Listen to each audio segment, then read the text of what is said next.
Why was Marcus Aurelius, the Roman emperor and Stoic philosopher, never anxious? Despite carrying the weight of an empire on his shoulders, it wasn't because he lived in peaceful times. In fact, his reign was marked by plagues, wars, betrayals, and political instability. Yet through it all, Marcus carried himself with calm, clarity, and inner strength. The secret: he mastered the art of ruling the self before ruling the state. His writings, compiled in meditations, were never meant for anyone else to read. They were private reminders, written during sleepless nights on the battlefield, or in quiet hours stolen from imperial duties. They offer us a glimpse into the mindset of a man who refused to be ruled by anxiety. So, what can we learn from Marcus Aurelius that can help us live more peacefully today? Marcus believed that anxiety is not caused by external events but by our perception of them.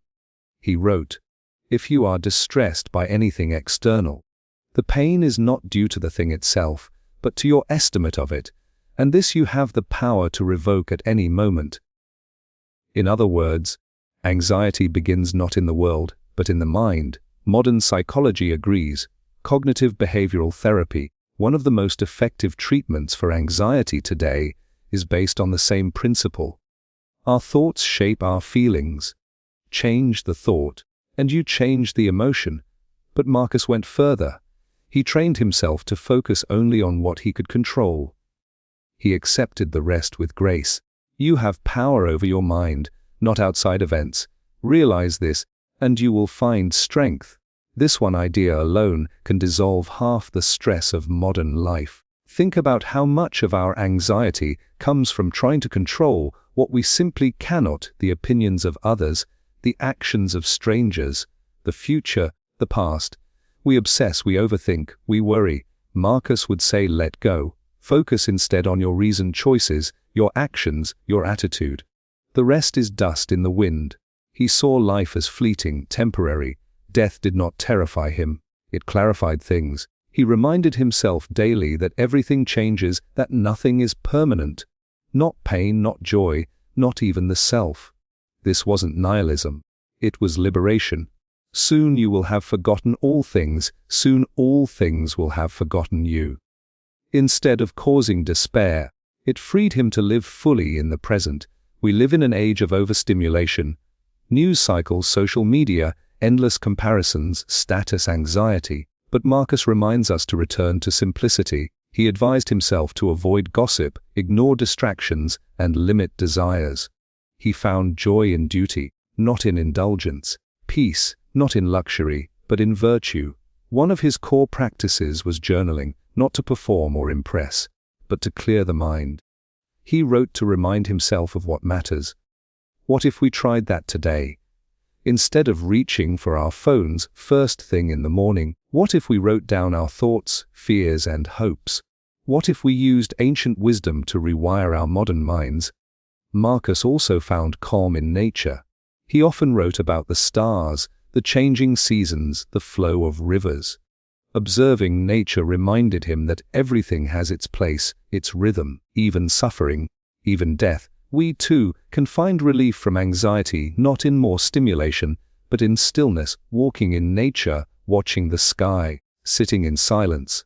He practiced a form of negative visualization. He would imagine loss, of comfort, of status, even life itself, not to be morbid, but to prepare himself. By imagining the worst, he became grateful for what he had and unshaken when trouble came. As he wrote, begin each day by telling yourself, today I shall meet with interference, ingratitude, insolence, disloyalty. He didn't hope for a perfect day. He prepared for a real one. Most importantly, Marcus saw himself not as a ruler, but as a human among humans. He reminded himself not to be angry with others, not to expect perfection, not to demand praise. This humility, this acceptance of imperfection in others, gave him an emotional shield against frustration and resentment. We can do the same. When we expect people to act perfectly, we are always disappointed. When we understand that everyone is flawed, that people are shaped by their own struggles, we become more compassionate and less anxious. So why was Marcus Aurelius never anxious? Not because life was easy, not because he was cold or indifferent, but because he lived by principles. He practiced daily self-reflection. He separated what he could control from what he couldn't. He accepted fate with courage and calm. He sought wisdom, not comfort. And he understood that the only true power is over one's own mind. That power is still available to us, today, right now. In a world that seems to grow louder and more chaotic by the hour, the calm voice of Marcus Aurelius still speaks across time, telling us to return to reason, to focus on virtue, and to cultivate inner peace. Perhaps the most powerful way to fight anxiety isn't through more stimulation, more entertainment, or more distraction. Perhaps the real solution is to go backward, toward wisdom that has already stood the test of time, toward a mindset that is calm in the storm, toward the quiet strength of a Roman emperor who, despite every reason to be anxious, chose to be still.